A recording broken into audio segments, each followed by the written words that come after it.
Chapter 1. Siobhan blew out a frustrated breath and threw her phone into her bag. The girls eyed one another cautiously, as if the wrong question might break her completely. A few moments of silence passed, before finally one of them spoke. "What did he say?" Blaine asked quietly. Siobhan leaned her head back against the cushion of Corey's couch and stared at the ceiling. Nothing. What can he say? I barely even gave him a chance to speak. She brought her head down to look at her friends and saw worry written on their faces. The only reason I answered was so he'd stop calling. "Do you think he knows why you're not going to the airport?" Marnell asked. "You didn't even mention the gallery." "He's an idiot, but he can't be that dumb. He has to know that I found out about the gallery.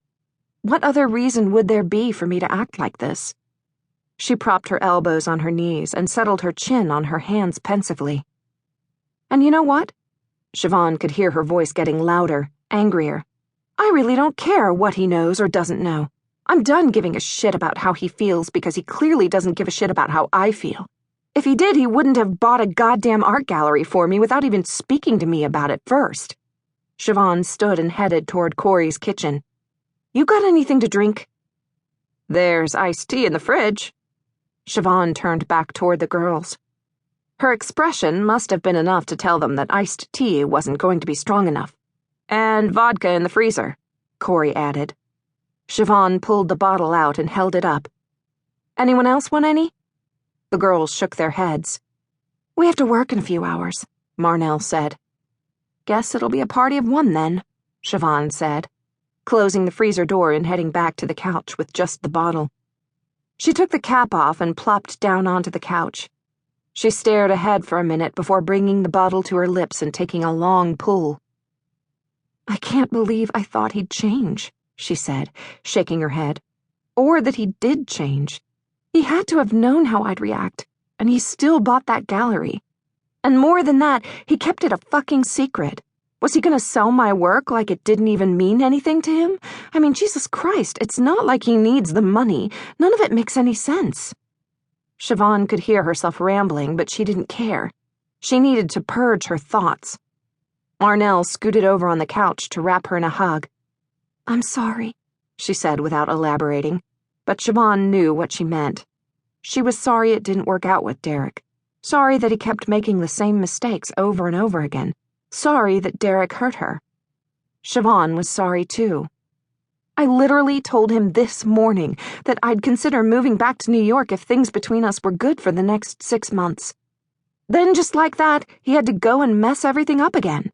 "Well, to be fair, he'd already messed it up," Blaine said. "But you didn't know." Siobhan glared at her. "Sorry," Blaine said, looking contrite. She held out her hand for Siobhan to pass her the bottle. "I can't watch you day drink alone, it's sad." Blaine put the bottle to her lips for a swig, and then handed it back to her friend.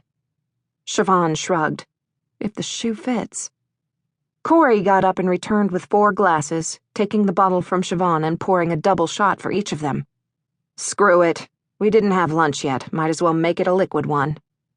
Marnell picked up her glass. "Yeah, we'll be sober by the time we have to go to work." "Or not." Blaine gave Siobhan a comforting smile, silently letting her know they were there for her when she needed them the most. "What's Saul gonna do? Fire all of us before our shift even starts?" "He'll probably wait until after we close," Corey said, making Siobhan laugh for the first time since she'd found out about the gallery. "I knew there was a smile in you somewhere." "So what are you gonna do now?" Marnell asked. "I'm gonna drink the rest of this," Siobhan said, feeling a bit stronger than she had earlier. "Then tomorrow I'm gonna fly back to Detroit and get on with my life as if none of this ever happened." "Sounds like a solid plan." Blaine gave her a nod of approval. "To Detroit," she said, raising her glass and prompting the others to do the same. "To Detroit," Corey and Siobhan both repeated as they all clinked glasses. Marnell shook her head. "To Siobhan." "To Siobhan," Blaine and Corey said. And for the second time since they'd gotten to Corey's, Siobhan smiled.